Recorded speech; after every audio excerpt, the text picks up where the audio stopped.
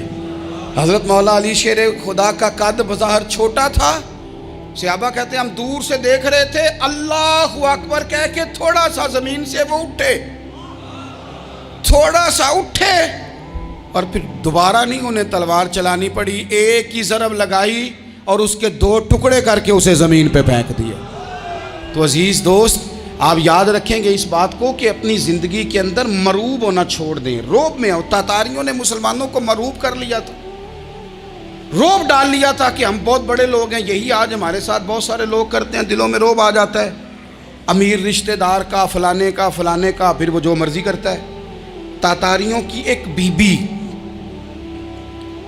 وہ کیا کرتی, وہ 9-10 مسلمان نوجوانوں کو سڑک پہ کھڑا کر جاتی. کہتی ادھر کھڑے ہونا, میرے آنے تک ہلنا نہ. جوان ہے لیکن روب ہے نا کہ یہ بڑے وحشی ہیں. وہ اکیلی بی بی اندر جاتی, تلوار لے آتی, اور وہ کھڑے ہیں, وہ بھاگے بھی نہیں, اتنا ڈر گئے, ٹانگیں کانپ رہی ہیں, بھاگنے کی بھی جرت نہیں کر رہے. تسلی سے گئی ہے, تلوار لے کے آئی ہے, اور اس نے 9 جوان مسلمانوں کے گلے کاٹ دیے. اس روب سے نکلیں باہر. نوجوانوں سے کہتا ہوں نکلو. اور جن لوگوں نے دنیا میں انقلاب برپا کیا وہ غریب گھروں کے تھے. وہ لوگ تھے کہ جو بظاہر کسی بڑے قبیلے سے نہیں تھے. آپ محنت کریں, تعلیم حاصل کریں, جد و جہد کریں, مشقت کریں, اپنی زندگی میں کچھ مقاصد کے حصول کے لیے آگے بڑھیں. اور اگر آپ کہیں کہ دائیں بائیں میرے فلاں آدمی مجھے یہ مشورہ دے رہا ہے, تو کچھ لوگ دنیا میں باتیں کرنے آئے ہیں, انہوں نے باتیں کرنی ہیں اور بڑا فائدہ ہوتا ہے. ان کو باتیں کر لینے دیں, ان کو کرتے رہنے دیں. کام کرنے والا بندہ کام کرتا ہے اور کرتا ہی چلا جاتا ہے, وہ منزل تک پہنچ جاتا ہے. تو حضرت علی کے مزاج میں دلیری ہے, ہمت ہے, ایک بات. اور دوسری بات دانائی, حکمت. یہ جو ہمارے فیصلے ہیں نا جذباتی, اور جناب آج فلانے نے یہ کہہ دیا تو میرا پروگرام یہ بن گیا, تو پھر کل کسی نے اور کچھ کہہ دیا تو میرا پلان اور بن گیا. میں سب سے زیادہ ان لوگوں کے حق میں پریشان ہوتا ہوں جو سویرے کچھ اور کہتے ہیں, دوپہر کو کچھ اور کہتے ہیں, شام کو کچھ اور کہتے ہیں. بھئی آپ کا کوئی نظریہ ہونا چاہیے, کوئی ویژن ہونا چاہیے زندگی میں, آپ کے اندر کوئی حکمت اور دانائی ہونی چاہیے. اس کے لیے کیا کرنے کی ضرورت ہوتی ہے؟ اس کے لیے ضرورت ہوتی ہے کہ آپ کا ذہن ایک طرف ہو. میرے اسا فرمایا کرتے تھے زندگی میں ایک کام کر لو پر صحیح کر کے کر لو. ہم نے تو سارے کام کرنے ہیں. آج کل ہر بندہ صحافی ہے, ہر بندہ تجزیہ نگار ہے, ہر بندہ سیاستدان ہے, ہر بندہ ہی مفتی ہے, ہر بندہ ہی جناب واعظ ہے, ہر بندے کے پاس ہی کچھ مسئلے. اس کا نقصان یہ ہے کہ کسی کے پاس بھی کچھ نہیں. وہ کسی درویش نے کہا تھا کہ جب سب لیڈر ہوں تو سمجھو کوئی لیڈر نہیں, کیونکہ سارے جو لیڈر ہو گئے. میرے عزیز, ایک طرف ذہن کو رکھیں اور اپنے اس کام میں کمال پیدا کریں. حضرت مولا علی شیر خدا کو اللہ نے حکمت دی تھی. نبی پاک صلی اللہ تعالی وسلم کے صحابی حضرت عبداللہ ابن مسعود رضی اللہ تعالیٰ عنہ فرماتے ہیں, امام ابو نعیم نے لکھا ہے کہ حضرت عبداللہ ابن مسعود فرماتے ہیں نبی پاک صلی اللہ علیہ وسلم نے فرمایا اگر حکمت کے 10 حصے کیے جائیں نا, دانائی کے 10 حصے کیے جائیں, تو اس میں سے 9 حصے اللہ تعالیٰ نے حضرت علی کو عطا فرمائے ہیں, اور ایک حصہ باقی لوگوں کو ملا ہے. دانا تھے, معاملہ فہم تھے. کچھ بندے بڑے منافق قسم کے تھے, تو حضرت علی اذان ہو گئی تو وہ حضرت مولا علی شیر خدا کے پاس آ گئے. اذان ہو گئی, حضرت علی نے جماعت کرانی. ان کا خیال تھا کہ آج ہم نے جماعت لیٹ کرانی ہے کسی طریقے سے. ہم چونکہ زیادہ باتیں, میں دوستوں سے کہتا ہوں بہت زیادہ خبریں نہ دیکھا کرو, بہت زیادہ بھی چیزیں نہ سنا کرو. آپ تو میرے بھائی موبائل کے اندر چلے جائیں گے, پھر باہر کی دنیا تو اور ہے.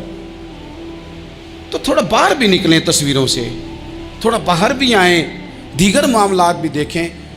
ہمیں بڑے بڑے اچھے لوگ زندگی میں مل جائیں گے, لیکن ہم ان کے قریب نہیں جاتے. ہم دیکھتے نہیں کہ اصل بات کیا ہے, سنی سنائی چیزوں پر زیادہ گمان کرتے ہیں. اب حضرت علی چونکہ بڑے دانا تھے, مصلے پہ بڑھ رہے ہیں, جماعت کھڑی کرنی, اللہ اکبر کہہ رہے ہیں. بندوں کا خیال تھا نماز لیٹ کرانی ہے. نے فٹافٹ حضرت علی سے کہا کہ حضور ذرا وہ جانور تو بتائیے گا کتنے ہیں جو انڈے دیتے ہیں، اور ذرا وہ بھی بتائیے گا جو بچے دیتے ہیں۔ یہ ذرا اب کتنے کو بندہ جانور گنے، آہستہ آہستہ بندہ شمار کرے، ہو بکری جو ہے وہ بچہ دیتی ہے، مرغی انڈا دیتی ہے، اور گائیں جو ہے وہ بچہ دیتی ہے، اور بطخ جو ہے وہ انڈا دیتی ہے۔ بندہ تو یہ گننے لگ جائے تو حضرت علی شیر خدا یہاں ہاتھ ہیں، فرمانے لگے گھر جا کے گن لینا، موٹی سی بات بتاتا ہوں، جن جانوروں کے کان باہر ہوتے ہیں وہ بچے دیتے ہیں، جن کے اندر ہوتے ہیں وہ انڈے دیتے ہیں۔ اللہ اکبر، نماز کی نیت باندھ لی، تم گننا گھر جا کے۔ موٹی سی بات بتا دیتا ہوں، وہ صاحب کہتے ہیں میں حضرت علی رضی اللہ تعالیٰ عنہ کو الجھانے آیا تھا، میں خود بڑا الجھ گیا۔ یہ کیا ماجرا ہے، کیا معمہ ہے کہ دو فکروں میں انہوں نے بات کو سمیٹا اور کمال کر دی۔ کہنے لگے گھر جا کے گننا، یہاں ٹائم نہیں، نماز کا وقت ہے، بس جن کے کان اندر ہے نا وہ انڈے دیتے ہیں، اور جن کے باہر ہیں وہ جا کے حساب کرنا۔ آپ ڈھونڈ لیں، تلاش کر لیں، چلے جائیں ماہرین کے پاس، پر شیر خدا شیر ہی ہے۔ حضرت مولا علی کے جملوں میں کمال ہے، ان کی دانائی، ان کا تدبر، ان کی حکمت، ان کا فہم، ان کی فراست، ان کا کمال۔ ایک شخص بڑی دور سے آیا، اس نے کہا حضور مجھے نا لمبی باتیں یاد نہیں رہتی، 2 باتیں بس بتا دیں میں عمل کروں تو زندگی بن جائے، 2 باتیں۔ تو حضرت علی فرمانے لگے لمبی امیدیں نہ لگانا، لمبی امیدیں نہ لگانا، موت کا پتہ نہیں کب آ جائے گی۔ منصوبہ بندی ضرور کرنا آنے والی نسلوں کے لیے، اپنی ذات کے لیے لمبی امیدیں نہ باندھنا، یہ بھی کر لوں گا، یہ بھی کر لوں گا۔ ہم ریٹائر نہیں ہوتے زندگی بھر، پلان پہ پلان، پلان پہ پلان۔ تو اگر ہم پلان کر رہے ہوتے ہیں تو جو ہمارے نیچے ہوتے ہیں وہ ہمیں ریٹائر کرنے کا پلان کر رہے ہوتے ہیں۔ اولادیں تک والدین کو کمزور کرنے کے در پہ ہوتی ہیں کہ اب یہ ہٹے تو ہماری باری آئے۔ حضرت علی فرمانے لگے 2 کام، ایک تو لمبی امید نہ باندھنا، اور دوسرا فرمایا اپنے نفس کی خواہش کی پیروی سے بچنا۔ دنیا میں رسوا وہ لوگ ہو جاتے ہیں جو اپنے نفس کی خواہش کی پیروی کرتے ہیں، وہ بزدل ہو جاتے ہیں جو خواہشات نفسانی کے پیچھے بھاگتے ہیں۔